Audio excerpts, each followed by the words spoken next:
अस्सलाम वालेकुम dear learners. अब हम पैराग्राफ नंबर 3 की तरफ आते हैं।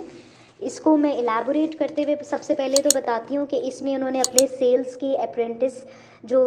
एक होते हैं इंटर्नशिप करने वाले, एक होते हैं अप्रेंटिस करने वाले, उसके बारे में बताया गया है। थोड़ा सा बताया कि वो उनका एटीट्यूड जो है वर्क प्लेस पे किस तरह का है। इसमें सबसे पहले वो ये कहते हैं कि जो हेड ऑफ सेल्स है उसका 10 इयर्स जो है वो सर्विस है, शोरूम है, और यूजुअली उनका काम जो है सेल्स पर होता है at an expense of safety. यानी कि वो ये कहना चाह रहे हैं कि वो लोग बिलीव करते हैं कि सेफ्टी जो है अगर उसको हम रहने भी दें, इट डजेंट मैटर, हमारी सेल्स के जो टारगेट हैं कार्स को सेल आउट करने के, वो पूरे होने चाहिए। इट डजेंट मैटर कि हमारी सेफ्टी उससे अफेक्ट होती है या नहीं होती है। तो नॉर्मली तौर पे इस लाइन से हमें ये पता चलता है कि उनकी जो कार सेल्स हैं वो करते हैं, लेकिन वो सेफ्टी के एक्सपेंस पे करते हैं, यानी कि सेफ्टी को खातिर ख्वाह नहीं समझते और अपनी सेल्स को प्रायोरिटी पर रखते हैं। फिर उसके साथ ही उन्होंने बताया कि ये एटीट्यूड जो है ना सिर्फ जो है टॉप मैनेजमेंट की तरफ सिर्फ रहता है महदूद, बल्कि लीडरशिप की टीम से ट्रांसफ़र होते हुए सेल्स सुपरवाइजर्स और जो भी नीचे उनके अंडर काम कर रहे हैं वो एटीट्यूड जो है उनका शेयर्ड होता है। अब आपको एक चीज़ पता होगी जो कि वर्क प्लेस होता है, वहाँ पे कल्चर जो है वो टॉप मैनेजमेंट से जो वो कर रही है वो शेयर होता है तमाम लोगों में। अगर मैनेजमेंट अच्छा बिहेवियर नहीं है, उसका सेफ्टी की तरफ से एटीट्यूड नहीं है, उनका रुझान नहीं है, तो वो क्या करते हैं, बाकी लोग भी जो उनके अंडर काम कर रहे होते हैं वो भी सेफ्टी की को बॉदर नहीं करते। तो इस ऑर्गेनाइजेशन से हमें इस पैराग्राफ से ये पता चला कि यहाँ पे जो टॉप मैनेजमेंट है वो खुद भी सेल्स को ही सिर्फ फोकस करते हैं कि सेल्स सेल्स सेल्स होती रहें, रेवेन्यूज जनरेट हो रहें, लेकिन उनको इस चीज़ की फिक्र नहीं है कि सेफ्टी हो रही है या नहीं हो रही। और यही बिहेवियर जो है उनके अंडर जो काम करने वाले सेल्स सुपरवाइजर्स हैं उनमें भी ट्रांसफ़र हो रहा है। फिर मज़ीद वो ये बताते हैं कि सेल्स सुपरवाइज़र का जो सर्विस टाइम पीरियड है वो 5 ईयर्स का है, और उसका जो जो इन्फ्लुएंस है सेफ्टी सुपरवाइज़र का वो बहुत ज़्यादा है उन तमाम लोगों पे जो उसको फॉलो कर रहे हैं।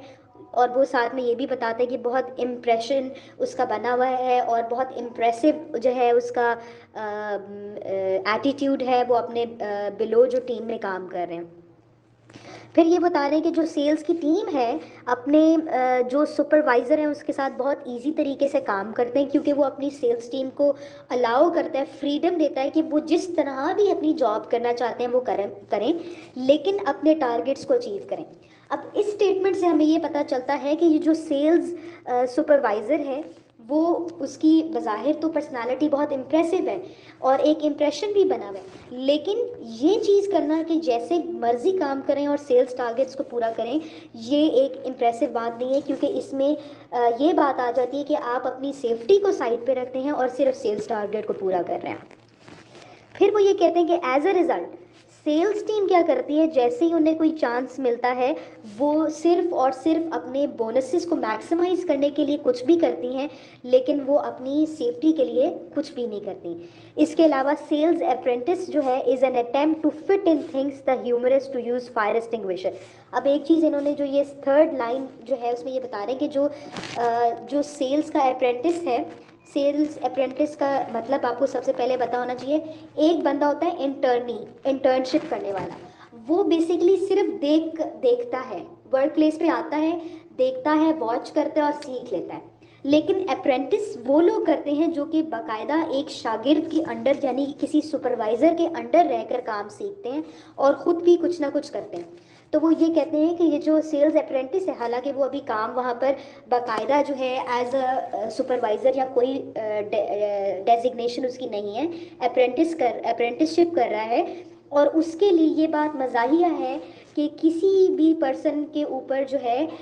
फायर एक्सटिंग्विशर जो है वो उसके ऊपर ओपन अप किया जाए अगर वो सो रहा हो या किसी वक्त वो रेस्ट ब्रेक में मौजूद हो। यानी कि वो उस चीज़ को मजाक समझते हैं जो वहाँ पे अप्रेंटिसशिप कर रहे हैं कि फायर एक्सटिंग्विशर को हम इस्तेमाल करें फॉर फन पर्पज़ अगर कोई सोया हुआ है। यानी कि सेल्स सुपरवाइज़र के बारे में बता रहे हैं कि सेल्स सुपरवाइज़र कोई सोया हुआ है, उसको सोते से जगाने के लिए जो है मजाक के तौर पे जो है फायर एक्सटिंग्विशर को यूज़ किया जाए।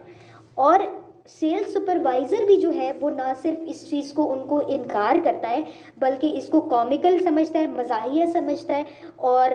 मज़ाहिया समझ के फायर एक्सटिंग्विशर को वापस रख देता है। यानी कि सेफ्टी का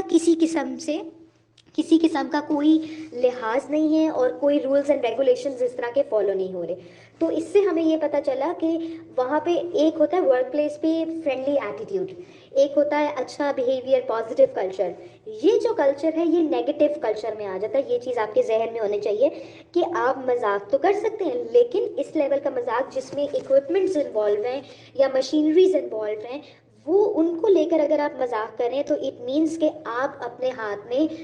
दूसरों की सेफ्टी और अपनी सेफ्टी के अगेंस्ट जा रहे हैं। तो ये जो थर्ड पैराग्राफ है, इससे हमें ये पता चला कि इनका जो एटीट्यूड है, they are basically not serious.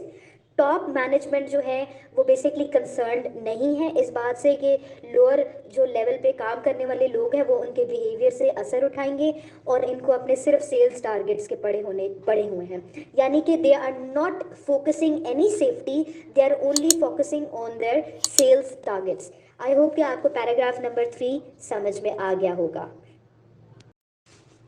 Dear learners, अब हम पैराग्राफ नंबर 4 की तरफ आते हैं। अब वो ये कहते हैं कि ये तो थोड़ा उन्होंने अपने ऑर्गेनाइजेशन में जो काम करने वाले अप्रेंटिसशिप जो कर रहे हैं उनके बारे में बताया था।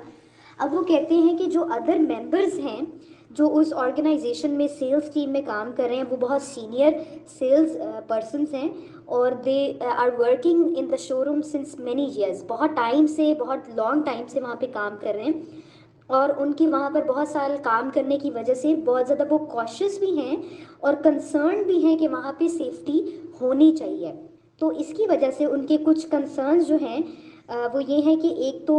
जो ऑर्गेनाइजेशन है वहाँ पे शोरूम में होता क्या है, लैक ऑफ अटेंशन है जब वो मूवमेंट्स करवा रहे होते हैं व्हीकल्स की। यानी कि जब वहाँ पे गाड़ियों वगैरह की किसी किस्म की मूवमेंट हो रही होती है, यानी गाड़ियों को अंदर लेकर जाना, बाहर निकालना, शोरूम के अंदर रखना,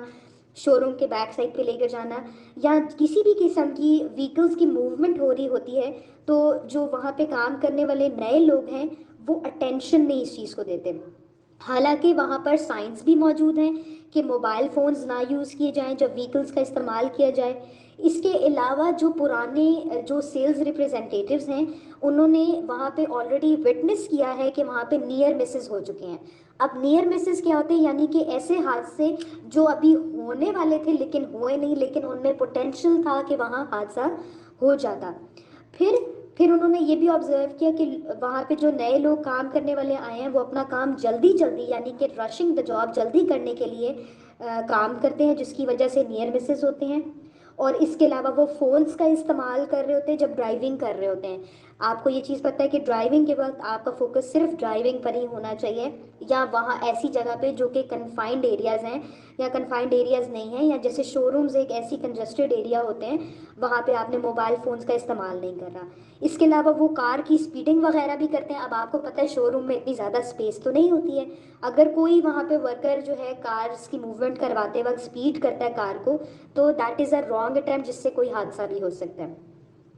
फिर ये कह रहे हैं कि वो कार स्पीडिंग इसलिए करते हैं कि ताकि वो शो ऑफ कर सकें। इसके अलावा कुछ लोग वहाँ पर जो वर्कर्स काम कर रहे हैं वो कह रहे हैं कि ये इस वजह से भी ऐसा होता है, यानी कि जो ये नए काम करने वाले आए हैं, एक तो उनको ट्रेनिंग नहीं दी जाती, उनको सुपरवाइज नहीं किया जाता। इसके अलावा जब इंडक्शन ट्रेनिंग होती है, इंडक्शन ट्रेनिंग क्या होती है, वो ट्रेनिंग जब आपका कोई भी नया वर्कर हायर होता है उसको फर्स्ट इनिशियल जो ट्रेनिंग दी जाती है उसको इंडक्शन ट्रेनिंग कहते हैं। तो कहते हैं उनको नए आने वाले वर्कर्स को इंडक्शन ट्रेनिंग्स भी नहीं दी जाती। और इसके अलावा वो ये कहते हैं कि इस तरह के बहुत सारे इवेंट्स जो हैं पुराने जो काम करने वाले वर्कर्स हैं उन्होंने विटनेस भी किए हैं। इसके अलावा छोटी छोटी माइनर इंजरीज भी हुई हैं और इसका उनके पास कोई रिकॉर्ड मौजूद नहीं होता। इससे हमें पता चल गया कि एक तो ये ऑर्गेनाइजेशन ट्रेनिंग को फोकस नहीं करती, सुपरविजन को फोकस नहीं करती, माइनर इंजरीज हो भी जाती हैं तो वो इसकी रिस्क असेसमेंट रिपोर्ट्स नहीं बनाते हैं, रिकॉर्डिंग का काम नहीं करते हैं, रिपोर्टिंग का काम नहीं करते हैं, इंजरीज पर कोई फॉलोअप नहीं है। तो ये पैराग्राफ हमें ये बता रहा है कि जो वहाँ पर काम करने वाले जो लोग हैं वो लीस्ट कंसर्न्ड है about the safety due to these issues that I have raised also, जो इसमें उन्होंने बताया है। एक चीज़ आपको बताना चाहूँगी कि ये मैं वॉइस नोट्स सिनेरियो का इसलिए बता रही हूँ ताकि आप लोगों को याद हो सके, समझ सकें कि ये सिनेरियो है क्या, क्योंकि आंसर्स आपने इस सिनेरियो से करने हैं, डायरेक्ट आंसर्स को ना पढ़ें, पहले इस सिनेरियो को पढ़ें, 3-4 दफ़ा पढ़ें, फिर उसके बाद अपना पेपर जो है अटेम्प्ट करें। Thank you very much.